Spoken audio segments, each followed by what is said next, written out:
La educación financiera. Vamos con los diarios y empiezo con expansión. El IBEX conquista los 19.000 puntos. La economía tardará en normalizarse y el paso por Hormuz será más caro. Cuenta que las aerolíneas afrontan un combustible un 20% más caro pese al desbloqueo.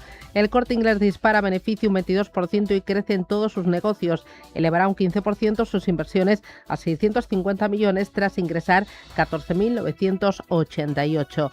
American Express se refuerza en restauración al comprar de Ford. La factura fiscal de la vivienda nueva supone el 26% del coste total. Técnicas Reunidas amplía un yacimiento de crudo en Emiratos por 8.600 millones y cuenta también que Renault apuesta por la defensa con una alianza con Thales. Vamos ahora con 5 días. También el IBEX 35 y los máximos son protagonistas. El acuerdo de paz propulsa al IBEX por encima de los 19.000 puntos y hunde al petróleo. ¿Cómo puede responder Europa si Trump le bloquea la mejor inteligencia artificial? La intervención de la Casa Blanca sacude la OPV de Anthropic. Cuenta también Bank Inter entra en Holanda con una plataforma hipotecaria. Ortega compra un centro logístico de Lactalis en Canadá por 115 millones. Y Civitatis se alía con Despegar para los fritos en América Latina. Muy interesante también un reportaje sobre inmigración.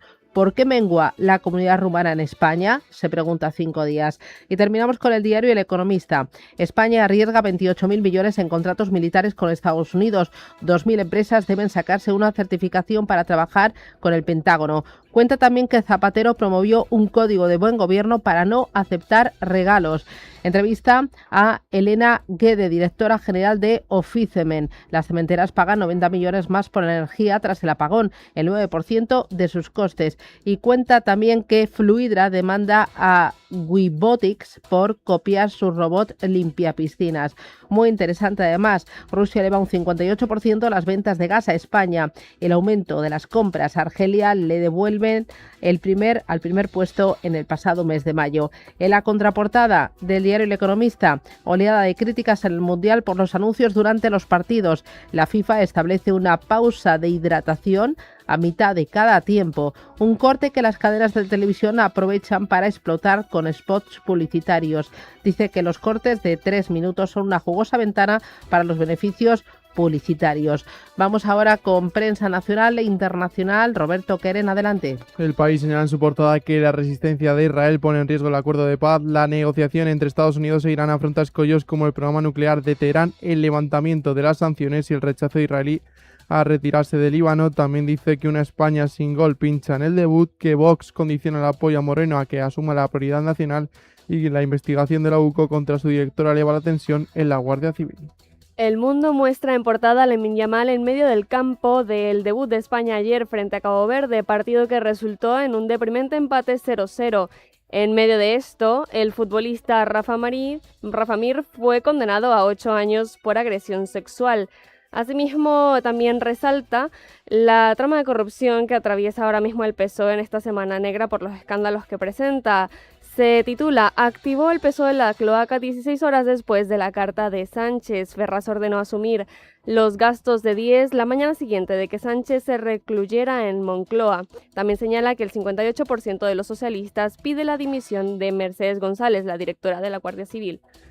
Nos vamos al diario La Razón, que ya en portada 2 titulares principales. Trump saca pecho por el acuerdo con Irán en la cumbre del G7 en Evian y Ferraz financió las cloacas con el visto bueno de Cerdán. El PSOE pagó al menos 9 billetes de 6 viajes a Leire Díez en 2024 con el visto bueno del entonces secretario general. ABC hoy abre portada con varios titulares que retractan la corrupción que inunda el gobierno.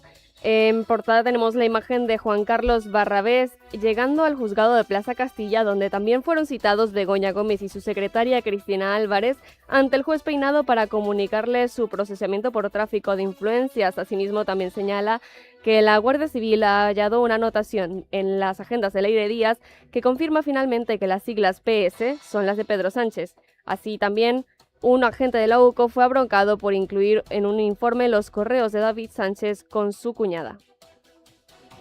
Con prensa internacional y arranco con The Wall Street Journal. La carrera por lograr un acuerdo con Irán fue un tema central en el cumpleaños de Donald Trump. The Washington Post. Trump proclama la victoria sobre Irán, pero el acuerdo no menciona las armas nucleares.